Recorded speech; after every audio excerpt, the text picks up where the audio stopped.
Welcome to the Exploring Potential podcast, where we delve into the realm of unique and novel ideas within organizations. Join us as we uncover the driving force behind innovation and success by engaging in thought-provoking conversations and stories with some of the brightest minds in various fields.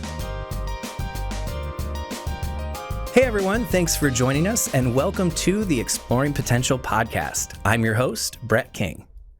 Today, I'm excited to introduce a topic I am very personally passionate about, and that is the impacts of and strategies for effective leadership. Effective leadership can have a profound impact on an organization in several key areas, like employee motivation, morale, operational efficiency, organizational culture, employee development and retention, ultimately even financial performance. Effective leadership is a key driver of organizational success. Now, this is not just something that appears out of thin air. We need to cultivate and foster leaders from within our organizations. We need to train, develop, and engage staff to elevate the next generation of organizational contributors. It's important to distinguish one thing, however, when discussing leadership development, and that is that a manager in title is not necessarily an effective leader. The difference between the two is simple but crucial. A manager in title can accomplish the basic hard skills required of a leader, such as submitting reports to corporate, ordering inventory, troubleshooting technical issues, things like that. A true effective leader in practice, on the other hand, can accomplish those tasks and effectively lead and manage their people. It might be easy to overlook, but the reality is those are two separate skill sets. The first is more hard skills, and the leading and managing of people require the development and mastery of key soft skills. The benefit to developing these managers into effective leaders in practice will show up as a better employee experience, keeping employees around longer, who are more productive, more efficient. It can also create customer loyalty, where they come back more often and spend more when they're with you. Now, before I introduce our amazing guest who will guide us through what effective leadership looks like and some tactics for achieving it, I want to take a moment to thank today's sponsor. Today's episode of the Exploring Potential podcast is proudly presented by Cinetrain, providing the highest quality employee training, onboarding, and development solutions for cinemas across the US, Canada, and Latin America. Cinetrain helps cinemas attract and retain top talent, standardize onboarding and training, and increase revenue while decreasing operational costs. You can learn more at cinetrain.com.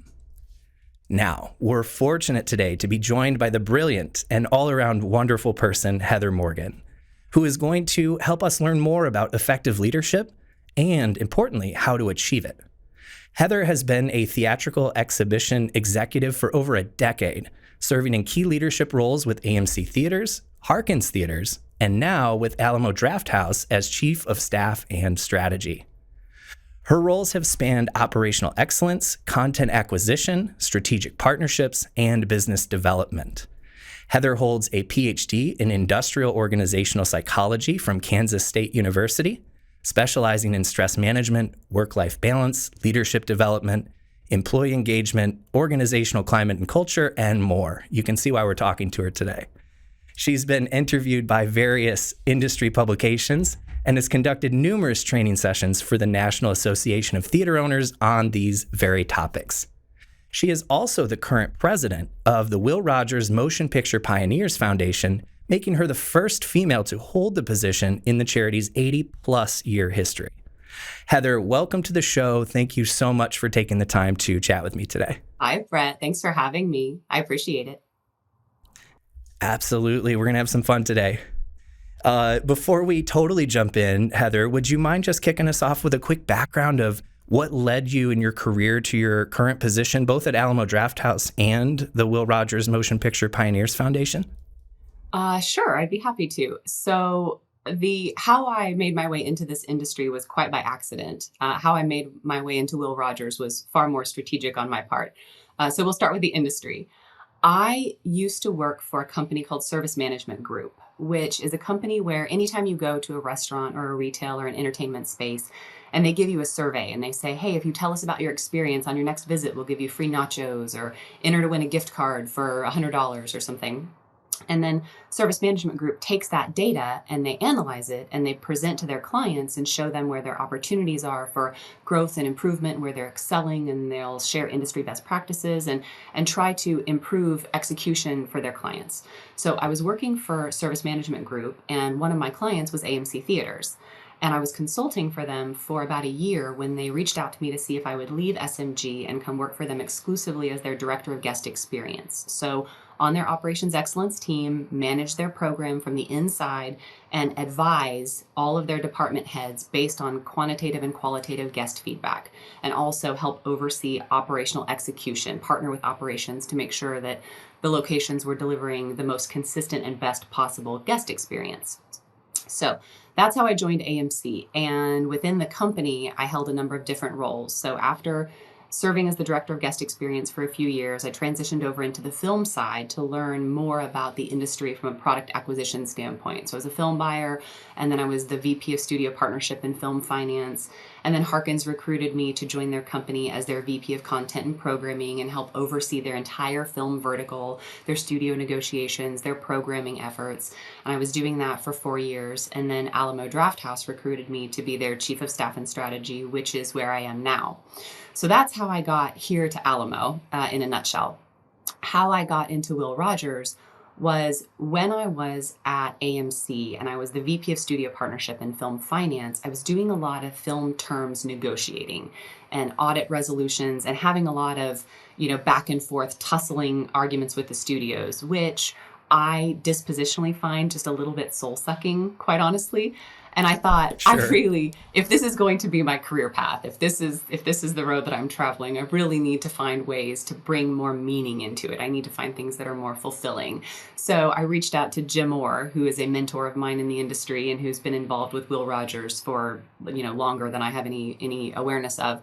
And I said, hey, I'd like to be more involved in our industry charities. I know that you're involved with one of them. What do you think? And he was very happy to help me find a pathway into the Will Rogers charity on the board. And then I just, worked my way up, and they asked me to be the president 2 years ago. And that is how I am where I am. Amazing. It's been a journey. It sounds like it. And so much diverse experience within the industry as well, which is excellent. And one thing that really sticks out to me, especially early on, as you described earlier in your career, utilizing data and analytics to really inform some of the efforts, right? Like we had a whole podcast about talent analytics and things like that, and I love that. I think it's just so important. So when we had met not too long ago at the Lake Geneva convention, and I started learning more about your background and your interests, I'm sure you could tell in that moment how wide-eyed and interested I was. Like, oh, Heather, we need to talk more. We're interested in a lot of the same things. And so it seemed like, if I could speak for both of us, we hit it off there and stayed in touch. And here we are talking about what I was hoping we could talk about, which is, effective leadership. And you are just the right person to do that with. So that's my segue into, I guess the first question I have for you, we're talking about effective leadership today. How would you define effective leadership? What specific skill sets and behaviors comprise effective leadership? Well, that's a good question, and it's a massive question. So I'll start with the first part. So actually, before we talk about what skill sets and behaviors define effective leadership, as you know, Brett, and I think you alluded to this in your intro, it's probably important to define what leadership is, because what I have found is that a lot of people are good at identifying what leadership isn't, but we're not great at defining what it is, and it's often conflated with the wrong things. So what leadership isn't is not a specific level within an organizational hierarchy. And it's not something that is achieved or attained after you attend a 2-day seminar and you get a certificate for your efforts. And it isn't something that is attained with tenure or the successful achievement of KPI related metrics. None of that is leadership. I think if you asked 50 different people to define leadership or leaders, you would get 50 different explanations. But from my standpoint, at its simplest definition, leadership is the ability to influence others to take action toward a common goal. such that if you had no formal authority in the organization whatsoever, people would still seek you out for your counsel. They would want your guidance. They would act according to your advice. If you've achieved those things, then I think you found yourself in a position of leadership. And you can do that from any level within a company. You don't need to be a manager, or director, or VP, or C-suite. Anyone can practice and aspire to leadership. And actually, that's what I'm hoping that most people are doing. Do you have anything to add to that before we start talking about what takes effective leadership? Oh my gosh, only that I agree with that 100%. Okay. I think talking about what leadership isn't, like, that's critical, because I do think there's misconceptions out there of like, oh, that's why I use that example of manager and title, right? Just because we've promoted somebody to manager does not make them a leader. There's a very big difference. So I think you spoke to that very, very well. Okay, fantastic. I'm glad that we're agreed on that point. Very much. Okay, so now that we're agreed on what leadership is and isn't, your question was, what skill sets and behaviors lead to effective leadership? And that is such a complex question, because there's so many different types of leadership, and different situational circumstances and different environments often require different types of leadership. So we could truly spend weeks discussing just that question alone. So for the purposes of our time today, we'll have to simplify it somewhat and we'll go broad.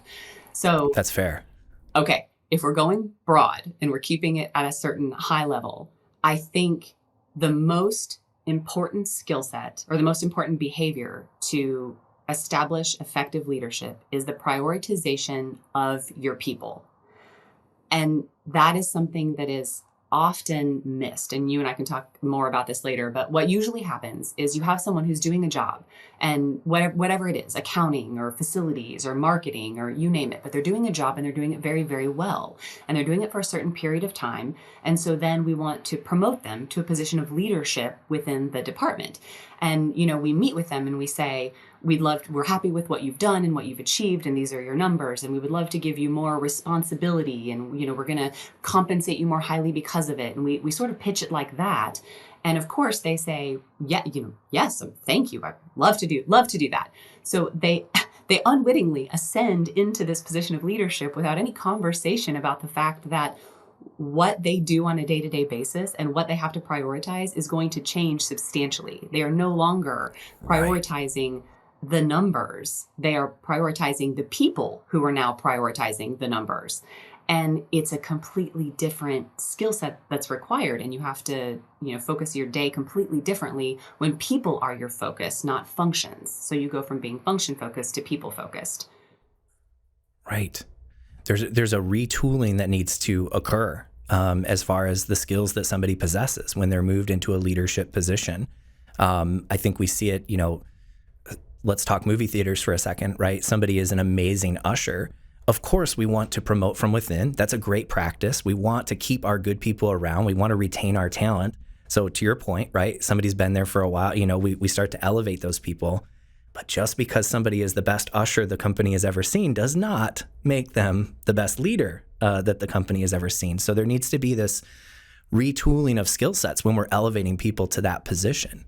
You're exactly right. And we can actually take that example and play that out. So let's take the example of an usher. Let's say you have an usher in a venue and they're doing a phenomenal job. So you promote them to being a manager within the venue. If you don't teach them how to lead people, then when they go about doing their new job, what that often looks like is they'll say, oh, you didn't get this clean enough. You need to make sure, like, you missed this and this, and you need to make sure that you be at the doors when the show breaks and at the doors ready to welcome the people that are walking in. And, they can tell you what you are and you are not doing correctly when it comes to the execution of the job, because that was what they were good at. But being a leader is so much more nuanced than that. You need to find out, and again, we'll talk about this more later, but you have to have conversations with the people that you're now leading to find out what interests them, what motivates them. How do you, empower them to go beyond their formal roles and responsibilities to do more within the organization? How do you paint a picture of what their purpose is that's meaningful? Because that's one of the things in today's post-COVID workforce climate that is starting to emerge, is that people are insistent on having more purpose and meaning in their work. They're not, gone are the days of a transactional work relationship where people are comfortable showing up, doing the job, getting the paycheck, and that's where the association ends. They want to have meaning in their work and they want to be cared for by the organization in a more meaningful way. So leading is much different than managing. So in terms of what skill sets and behaviors define an effective leader, prioritizing your people is the most fundamentally critical component. And then you could go on and on from there, but just some of the things that come top of mind is in terms of finding meaning, you have to be able to paint a picture for people that explains the why behind the company exists and why it does what it does, and how what they're doing in their day to day meaningfully contributes to the mission of the organization so that they can feel personally connected to a role, a set of responsibilities for a company that has a mission that they find compelling so that they feel like their work is important. And you have to be able to be comfortable, committing to a course of action with imperfect information. And you have to be willing to stay the course, even as situations sometimes adapt and change. So again, in the theater industry, an example would be if the film slate is not as strong as we thought it was going to be, so we're not expecting as much attendance, so we're not expecting as much revenue. So we decide that we are going to keep our current levels of staffing, but we're going to focus on retraining, right? We're not going to have as many guests to serve, so we're going to retrain our teams. We're going to double down on our table stakes. We're going to, clean up our shop, for lack of a better word, when attendance is slow. And then a few weeks go by and the numbers start coming in, and just like we predicted, the guests aren't coming in, so the revenue isn't as strong. And then some leader somewhere starts to panic and they say, we have to cut hours. We have to cut hours. We have to cut teams. We don't have the attendance to sustain what we're doing. And then all of a sudden, several different departments within your organization have to shift their focus and now do what we explicitly said they weren't going to be doing a matter of weeks ago. And there are a lot of organizations that are typified by that wavering of strategy, if you will, where 1 week or 1 month, people are told that the focus is one thing, and then it shifts very quickly to something that is different. And often those focuses are competing. And it keeps people in a state of, I think, frustration and confusion because they're just not sure what they're supposed to be doing. Right, which is problematic regardless of what role you're in. And it sounds like, if I may, from what you were talking about, there's kind of two levels of leadership in these scenarios that we're talking about, because in order for this leader in particular that we're talking about, who's perhaps directly overseeing frontline employees, let's say, to make that connection and connect that meaning for the frontline employees to their job. Why is this meaningful? The why behind, because I totally agree with the trends you're seeing. We're seeing the same things, that people want meaning out of their role, regardless of age, regardless of position. If I may, in order for that leader to support that leader, would you agree, needs to be supported by the company as well? They need to be kind of brought up to speed and supported in those ways. They need to know how to connect those dots for that employee, for instance. Absolutely, 100%. That old saying, "Fish rots from the head."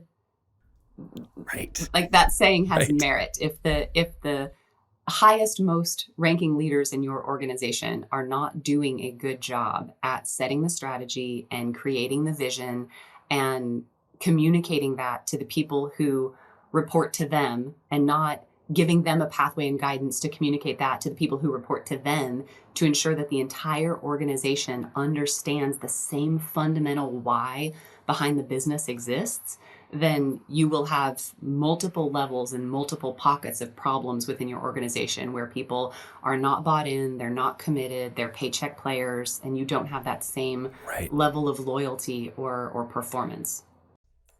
Right, which can make all the difference. At the end of the day, these people are what your brand looks like, regardless of if we're talking about movie theaters, retail operations, hotels. I mean, you name it. Those people are the face of your brand. You could spend all the money in the world on your branding, but really what it comes down to is what experience are your customers getting when they walk in your door? And that has a tremendous impact on that. Yeah, absolutely it does. So we're definitely aligned with, we went broad with it, but we've defined, the behaviors of an effective leader. What, Heather, are the organizational impacts of effective leadership? The good and the bad. What happens when it's there? What happens when it's not there? When you have an organization that has effective leadership throughout, and it prioritizes effective leadership throughout, there are a number of really incredible benefits that come from that. And when you don't have it, the absence of those benefits is very evident, I think. Some of the benefits include when you have effective leadership, you have people who are motivated to stay with your company for reasons beyond pay. So this is interesting because Gallup recently conducted a survey of, tens of thousands of workers. I forget the exact number, but basically what they found is that in today's post-COVID world, pay is becoming an increasingly more prevalent factor. It's now number one when people are considering other job opportunities. And my concern with research like this is how it is communicated and interpreted by leaders, not just in our industry, but across industries. Because if I'm a leader and I hear that, what I hear is, oh, well, money's now the most important thing to my people. So if there's a problem, I can throw money at the problem and that will fix the problem. And that's easier for me to do because that's immediate. It requires a lot less effort. I can make sense of that. I'll just throw money at the problem and then I'll buy employee loyalty, no problem. And that is just very simply not how it works. Money becomes a significantly more important factor to people when they are not loyal to an organization.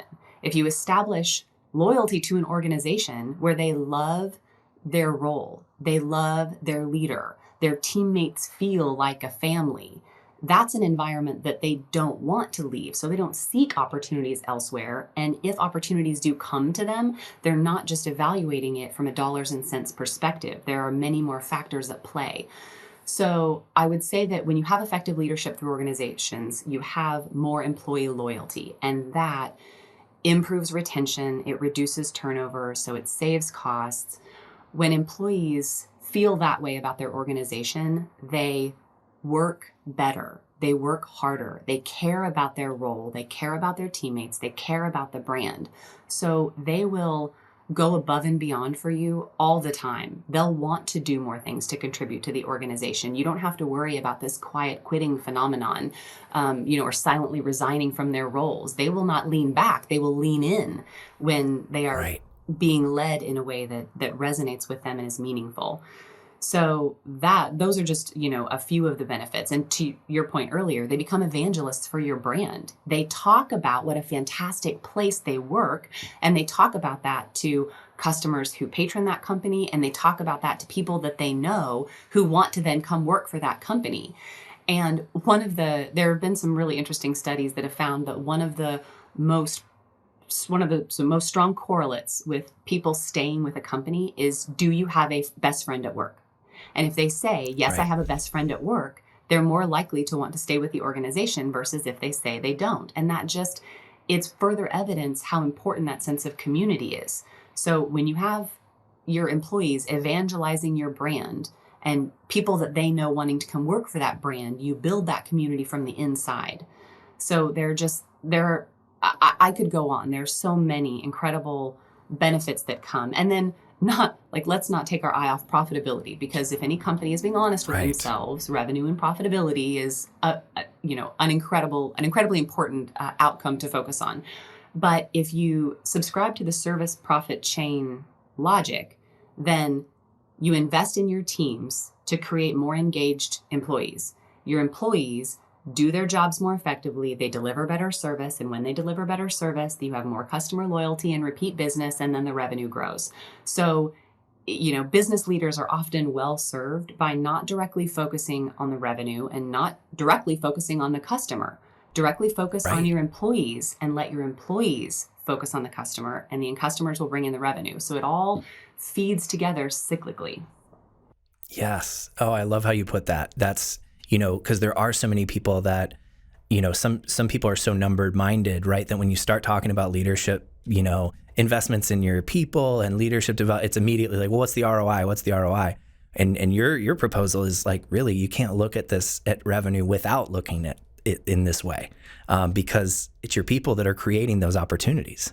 Yes. And another problem with thinking that way is because leadership is a practice. It is a skill set that is developed over time. It is not something that you can see an immediate ROI from. So when we say we're going to invest in our leaders, if you measure increased profitability the next quarter or 6 months later, or even 12 months later, you are probably going to see a negligible, if any, impact whatsoever. You have to choose that this is the right course of action and that you believe in the long-term benefit of this. And then when you look back years down the line, you are going to see the fruits of all of that labor play out. But you have to be patient, and you have to be a believer, and you have to stay the course.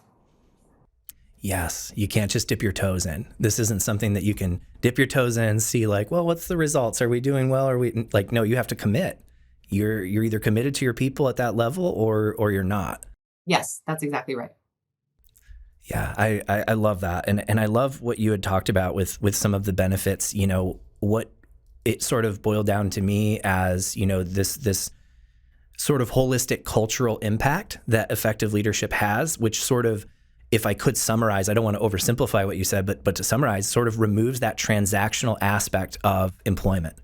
It creates that loyalty with those employees when they have that effective leadership, and removes that sort of transactional, oh, I can get more money here because there are so many other things that this company offers me. I'm supported by effective leadership. I want to stay.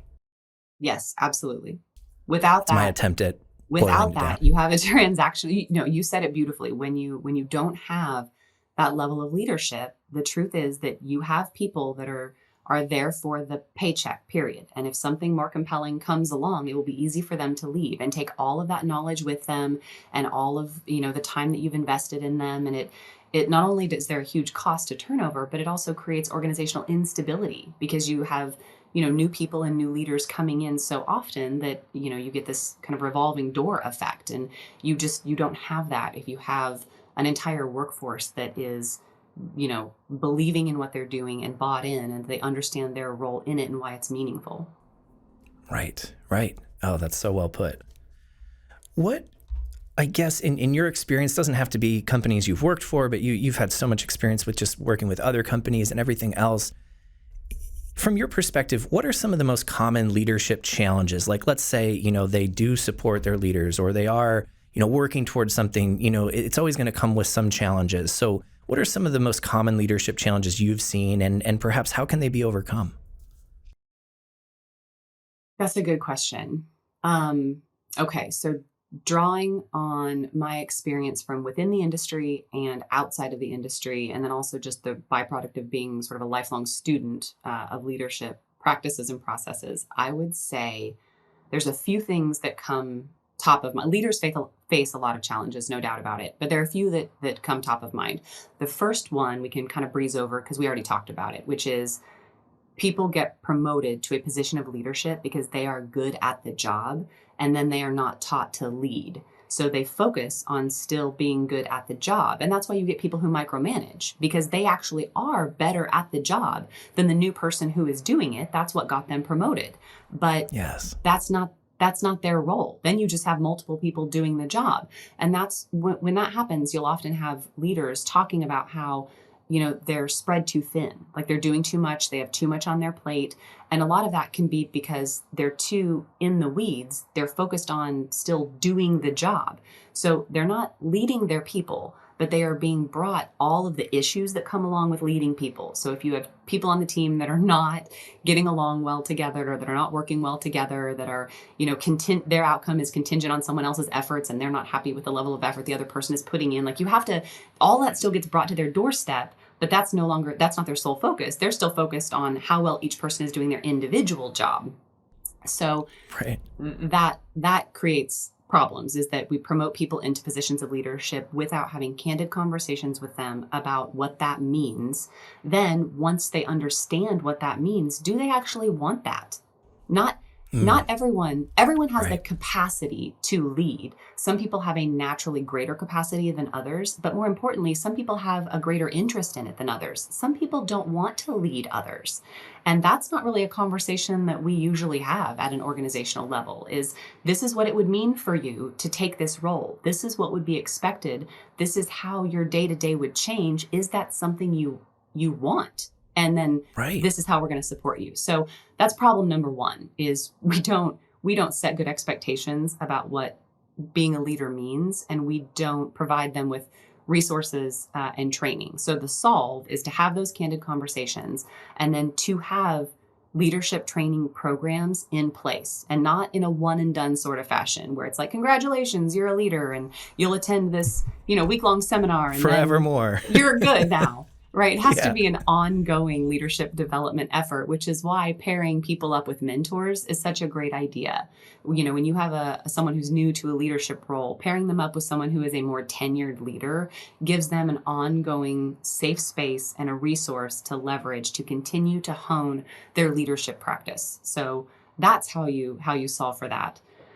A second challenge that I've seen leaders face often is that at an organizational level, we give them too much to do without clear direction on prioritization and without necessarily enough time or human resources to do what we are asking them to do.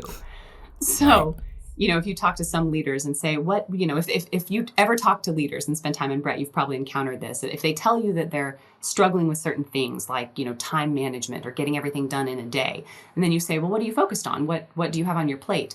And they'll start to list it off. And it's this infinite list of everything because they get the to-do lists from the people. If you're a mid-manager, if you're a mid-level leader, which most people are, then you get the to-do list from the people beneath you.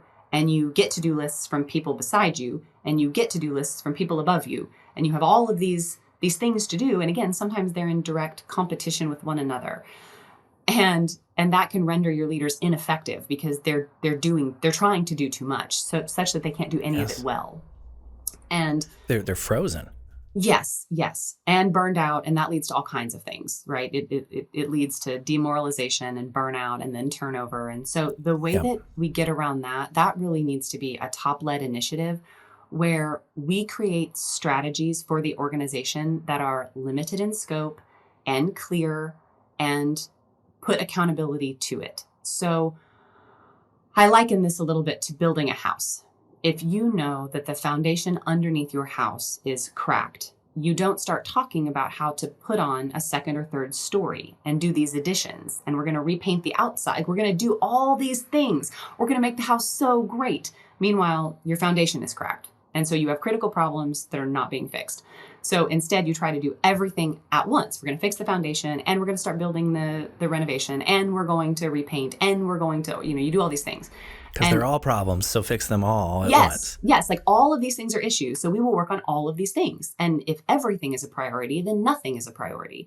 So that just doesn't work. So the top level leaders of an organization really have to prioritize with a specific vision. So you have to say something like, this coming year is about fixing the foundation. That is the focus of the next year. These are the three critical ways that we feel like our foundation is cracked. And this is what we are going to do to fix those. And this is how we are going to measure our success throughout the year to be able to tell if we are fixing these things. And then you have to have the discipline to say no to all of the other things that are not that, all the bells and whistles, because you have to understand that there will be time for the bells and whistles, but you're not going to be able to do those well if your foundation is cracked. So you get the entire organization focused around, this is our clear mission for the upcoming year. This is what we're going to focus on. This is how each department creates operating plans that meet that, those three key goals. Fix the foundation through these three things. Every department creates their operating plans about what specifically they're going to do that fixes those three things, what each department's KPIs are and how we're going to track it. And then you keep that drumbeat through the entire year. Often when it comes to communication, people will feel like they have to say the same thing over and over again to be heard. And people get frustrated by that, but that's true. What I have found is that usually when you feel like you're tired of saying something or you're saying it too much, that's when a lot of people are actually hearing it for the first time. So you have to keep repeating what the focus is and how we're measuring it and why it's important. It's just repetitive communication and reinforcement of the strategy.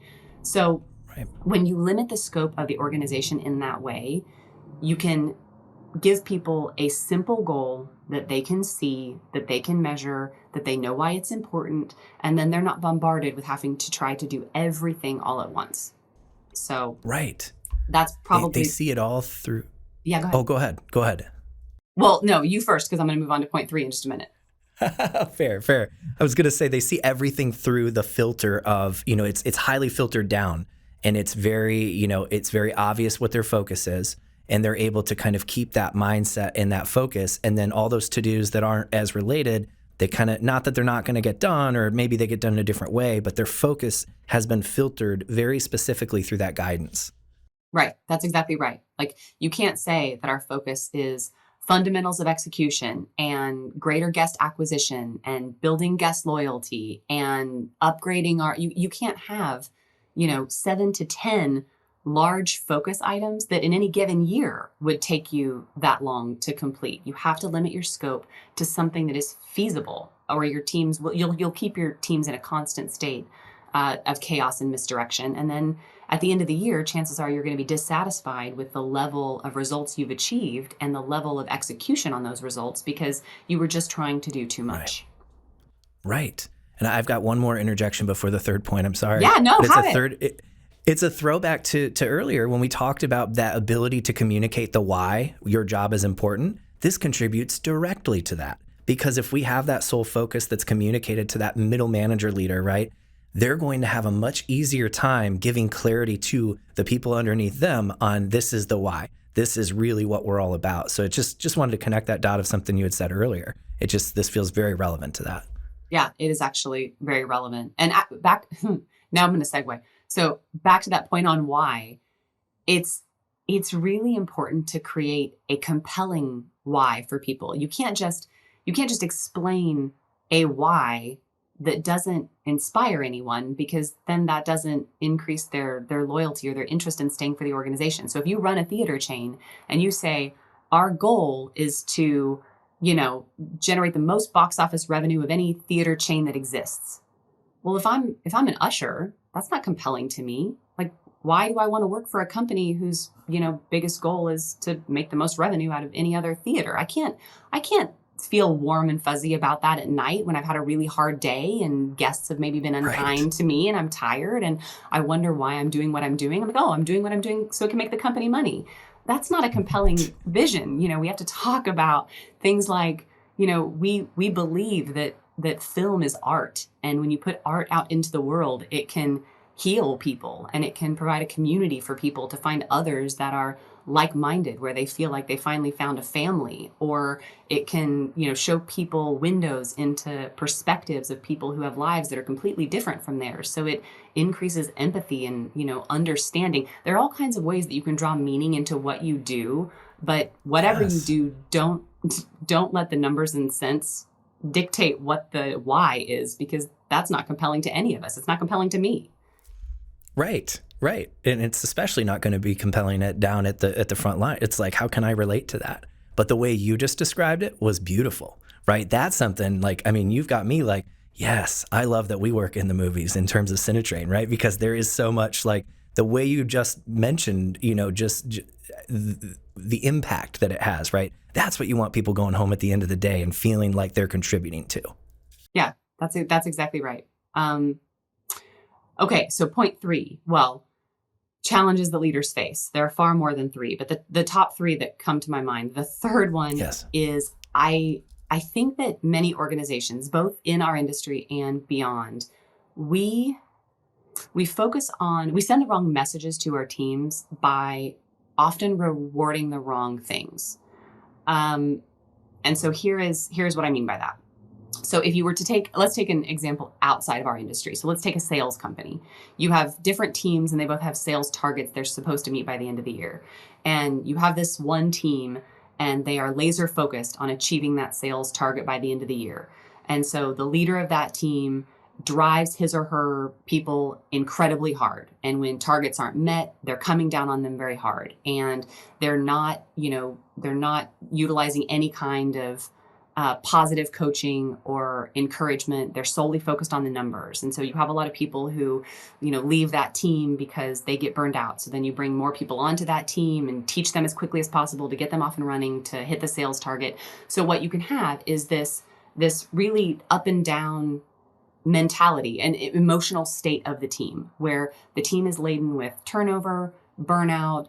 Nobody's particularly loyal to the organization, but they're trying to drive toward the sales target. And at the end of the year, let's say that team hits the sales target. They hit it, they get it.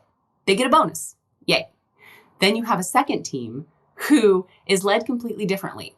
And they do try to achieve the sales target, but they do so through coaching their team, providing opportunities. Let's say you have the leader of the team who is a killer salesperson. That's how they got promoted in the first place, right? They were great at their job, so they got promoted. But instead of taking over those sales calls when they're worried that one of their team members is going to, not do a very good job and not close the deal, they empower their people to give it a try. They monitor them closely. The person messes up, they miss the sale. So the leader takes the opportunity to coach them and say, this is what I liked. This was your opportunity to improve. This is what I think we should do next time. And they give them opportunity after opportunity. So the people on their team, they have no turnover. They feel supported. They feel coached. They're given a safe space to fail without feeling like they're going to be penalized or fired. And they have this progression, right? This upward sales momentum, and they progress, but they miss the target and they don't get bonused. So in business, again, not just in our industry, but in all industries, we tend to reward the achievement of the what without giving any consideration to the how. It is not just important what you are achieving. It is critically important how you are achieving it. And we as a society do not place enough emphasis on rewarding the how and then coaching the how when it is counterproductive to the health of our organization. Yes. That's what we do. Right. You're absolutely right. And that's across the board. I can pull an example of this even applies in higher education. So one of our earlier podcast guests, if you listen to the episode with Vicki Baker, she talked about KPIs in higher education. Let's say they're attendance numbers. And so you're just driving out to hit attendance numbers. Like that's your number one goal. That's the KPI you've been given. Let's say you hit it, but the results, you had talked about, the how are we going to get there? What does that look like? What are the further details to that? Her example where the results might be, you might have increased attendance, but it's all white men, right? So now all of a sudden you've lost your diversity in talent or in students rather. So that's just an example to play off of what you just said of there's unintended consequences if we're just focused on that KPI at all costs without thinking of the how. Another thing that caught my ear as you were talking, you talked about providing these opportunities almost to practice, as you talked about this effective leader in your example, right? Allowing those I might be the best salesperson. I could take this call, but I want to let my people try and fail in a safe space. I've just started the new Adam Grant book. Can't remember the name of it. But he talks about all these people who have learned 5 or 7 languages who are just, which blows my mind. It's a whole other talent.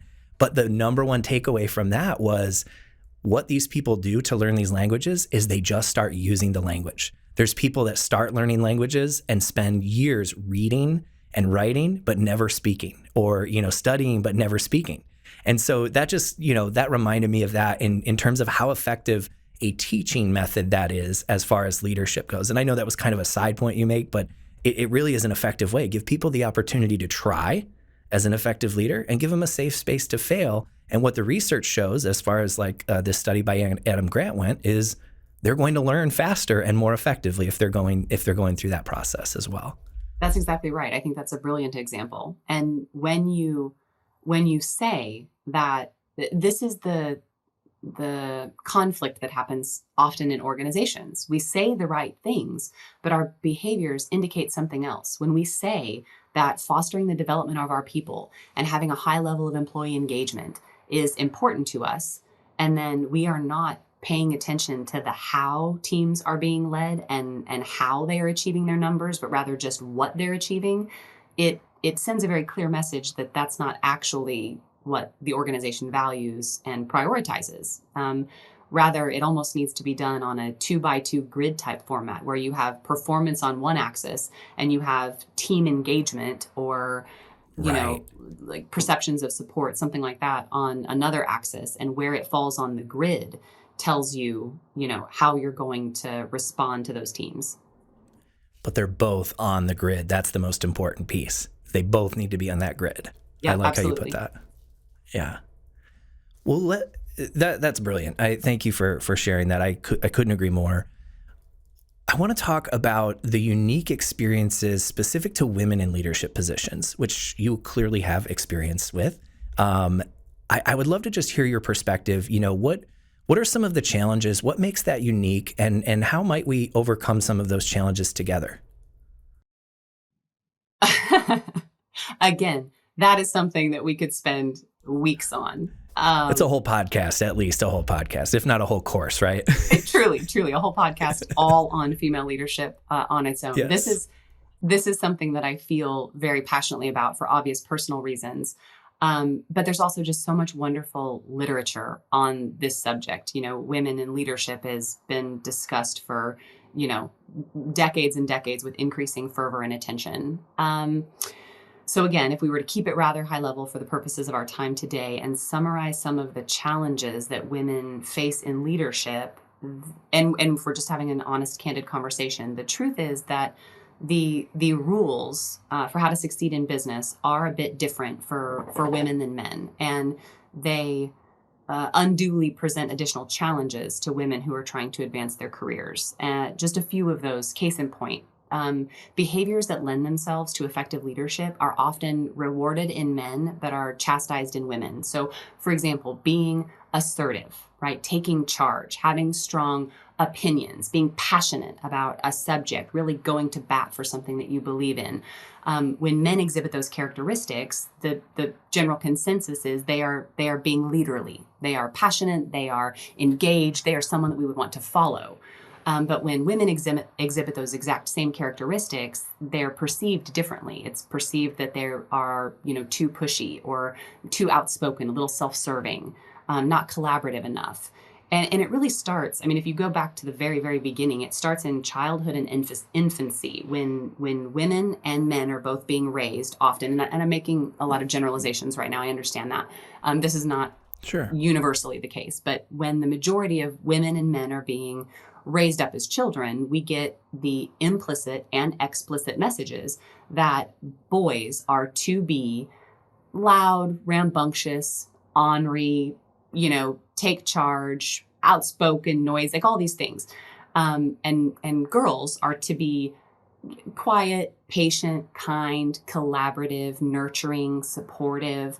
And then, so when those are the implicit messages that both sexes are receiving as they grow up, when you get into the workforce, we all still carry, those turn into unconscious bias, and we all hold those unconscious bias, which is why when you talk about how women have a difficult time succeeding sometimes in business, it isn't just because they're not being supported by men. Absolutely on the contrary, they're often not being supported by other women. And that's because men are often, even without, even somewhat unwittingly, they don't necessarily consciously realize this, but men are off-put often by strong women, but women are often off-put by strong women as well. And so that's why you'll see those phenomenons. So unconscious bias is one of the biggest things that presents challenges to women who are trying to succeed into positions of leadership. And then there are also a lot of situational factors. There's a wonderful book called The Authority Gap, and it talks about why there is still an authority gap today existing between men and women in the workplace. And it's full of really fantastic research about, when you have someone change their name on an email signature, from John to Jane, you'll start to see how the responses that they are getting are very different. And the only thing that you've changed is the name. The person behind the screen stays the same, but they get pushed back more on their guidance and they get questioned more. And they face, they're not assumed to be correct at the onset until proven otherwise. They are assumed to be incorrect until proven otherwise. And talked over more in meetings and, all these things. So that's why I say we could talk about it for a long time, because there are a lot of situational and dispositional factors that tend to result in women just having a more difficult time achieving levels of leadership and holding levels of leadership. Right. So it sounds like, we're not going to solve the world's problems in today's podcast, of course. But it sounds like with such a focus on unconscious bias, is that a good place to start for an organization or for an individual, right? If I came to you and I just said, Heather, I want to make sure I'm better. I want to put myself in check, right? We've got women on our leadership team. I think we do a great job, but I feel like everybody can always improve and do better. it is checking unconscious bias the place to start? That is an excellent place to start. And I actually dream. If I were to articulate my fantasies to you, my greatest fantasy is to have men in our industry come to me and say that very thing. Like, I want to be more aware. I want to be more, supportive and a more active ally for women who are advancing in our industry.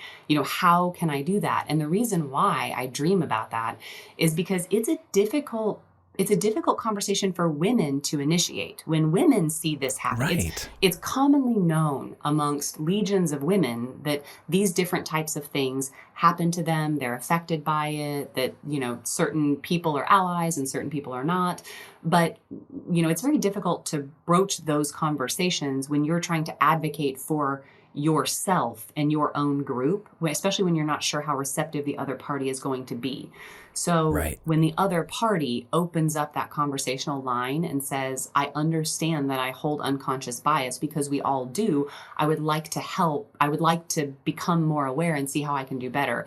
That's a brilliant place to start. And then also trying to get around this conversation of equity versus equality. When we talk about equality, right, and we're treating everyone equally, so we're going to give the same, aptitude test to all groups of people. Going back to your higher education example earlier, right? Yeah. Well, certain tests, the way that they are written, are geared to be performed well by certain types of people, and other types of people have a harder time with certain types of testing, or when you have had a group of people, so like, let's take women, for example, right? If women throughout their entire lives have been challenged more, questioned more, chastised or coached when they've tried to exhibit levels of leadership, then they start to hold themselves back. Right, understandably so. When there are opportunities for advancement, women will not raise their hand unless they feel like they're 70% or more qualified, whereas men can be 30% qualified and raise their hands and feel like they've got a shot. So, Yep, that sounds right. Right, women will start to internalize those things. They're used to being questioned. They're used to being called out. They're used to being assumed wrong. And so they'll start to stay quieter and not raise their hands for opportunities and have less confidence in themselves. And so then when they're in that state, right, they're at a disadvantage that's been crafted over decades of time. Then in the workforce, you say, we want to put an emphasis on this. We're going to treat men and women equally. So we're going to open up this, promotional opportunity. Raise your hand if you're interested. And you get 10 men that raise their hand, and you get 2 women that raise their hand, and you say, well, we treated everybody equally. We gave everybody an open shot. Well, that's not sufficient if you really want to reach parity in the workplace, because your women are at such a systemic disadvantage that's been brought about over time by such a high number of things. So if you really want to achieve equity, if you really want to get women to the same position as men, then you need to make greater strides with women, because your men are already so far ahead. So there's a conversation that needs to happen around equity versus equality, because we sometimes, confuse those two things, or feel like treating everyone equally is going to get us to parity. And if parity is the goal, that will not get us there. Right. They're not the same thing. And I think they're commonly and often confused. And I think you explained it very well, the differences between the two. So this is my call to action. Let's make Heather's day. And let's for men executives, let's ask the question, right? Let's revisit our own unconscious bias, because as Heather mentioned, and Heather did not single out just men. Women, have the same unconscious bias. It's something that starts at early childhood and brings, all the way through life. This is my call to action, for those that can be allies, right? Let's question. Let's ask the question. Ask Heather, what can we do? How can we revisit those unconscious bias and learn more and support? So that's my call to action from today's podcast is, let's ask those questions. Let's have that conversation, because it is, again, it plays into the equality versus equity, and we can all succeed in this together. But to your point, it is going to require not those that are advocating for themselves. I mean, that's important too, but it requires other people to get involved and to step up and to make sure that we're, again, revisiting those unconscious bias and having that dare I say, uncomfortable conversation, right? Step into the discomfort and have the conversation. Yes, yes, yes. I am here for it. Dreams come true today. Today is when Heather's dreams come true. Let's make it happen, everyone. So we're winding down, Heather. I really appreciate all the time. I guess one last quick question. You've addressed this in a couple other ways, so feel free to just be brief or summarize. But I just want to ask, what are some tactical ways to support our leaders within an organization? And a couple things you've mentioned are training, continuous training, not just, here you go, here's a certificate, you're a leader forever. And then you also mentioned mentorship, which, so both of those I feel are very, very strong. Would you add anything else to that? Or just, is there anything else that you would reiterate for those? No, I mean, I think that through those, it's probably a good place to start. It really starts at teaching your leaders how to lead. Teach them that they are no longer responsible for the job. They are responsible for the people who are responsible for the job. And being responsible for humans is an immense responsibility, and it's not to be taken lightly. And if there are people in organizations that feel like their role is to make sure that their people come in, get the job done, and then leave at the end of the day, they're not leaders. Call them managers, call them bosses, call them cogs in a wheel, whatever you want, but they're not leading anything. And the people that work for our companies, they deserve good leadership. We all deserve good leadership. We spend too many hours at work away from our families and away from our hobbies and we devote a tremendous amount of ourselves to, and our identity to, the roles that we have in our organizations. And in exchange for that, we deserve to feel like we have a shared sense of purpose and that we're genuinely cared about and that we are connected, through the organization to the broader community. So I think the last thing that I would mention on that is if we want to have a better industry, if we want to have stronger companies, if we want to have a happier workforce, if we want to have a better society, we have to elevate our level of leadership at every level across the board. And it requires a commitment to continuous action and effort. I love that. I have nothing to add because I think that was perfectly put. It requires that commitment. Yes. Heather, thank you so much. This has been such a pleasure. This is the part of the show where I do want to pause and give you a few moments to plug whatever it is that's most important to you right now.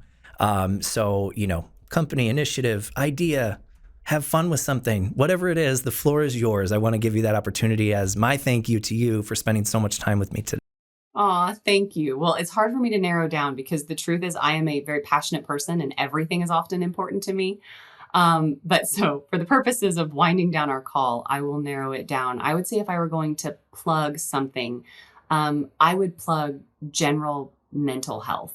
Because it ties into effective leadership. I know we've been talking about COVID for a long time, but really, truly, its impact on not just our industry, but also all of the people in it was profound. And it created, the research is there. It's created higher, prevalence of anxiety and higher prevalence of depression and social isolation. And I mean, the truth is that we are social creatures and we were required to not be social for an extended period of time.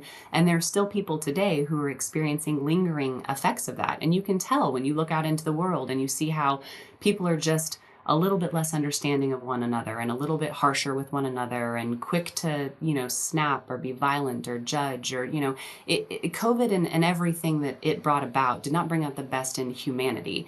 And so the thing that I would plug is to just everyone be aware that, there is a strain on mental health nationally going on right now, and that we need to be aware of it. And you need to be aware of it within yourself. You can do your part to be someone else's support system, but really everyone needs to regularly take stock in terms of how they are feeling and avail themselves of the resources that they have. Most companies have, employee assistance programs that provide counseling. We have industry programs through Will Rogers, which I'm part of, as you pointed out at the beginning, Brett, that provides supportive counseling to people in our industry.